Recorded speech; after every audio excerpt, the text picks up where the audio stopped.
এই মুভির গল্পই আজকে আমি আপনাদেরকে জানাবো, যে শহরে বৃষ্টি নয় অ্যাসিড পড়তেছিল।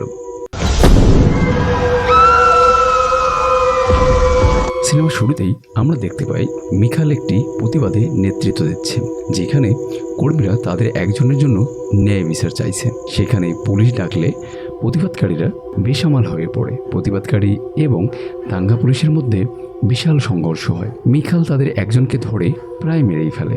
মিখালকে প্রবেশনে রাখা হয় এবং সে তার প্রেমিকা কারিনের সাথে দেখা করে, যে এখনও সুস্থ হচ্ছে এবং শীঘ্রই আরও একটি অস্ত্রোপচারের জন্য অপেক্ষা করছে। মিখাল তার প্রবেশন শেষ হওয়ার পরেই বেলজিয়ামে কারিনের সাথে পূর্ণ মিলিত হওয়ার সিদ্ধান্ত নেয়। যখন মিখালের মেয়ে এবং স্ত্রী তাদের নানান সমস্যা নিয়ে লড়াই করে চলছে। মিখাল একজন পুলিশকে মারধরের ভিডিও ইন্টারনেটে ট্রেন্ডিং চলছে এবং সেলমা তার সহপাঠীদের তার বাবার সম্পর্কে ব্যঙ্গ করতে দেখেন।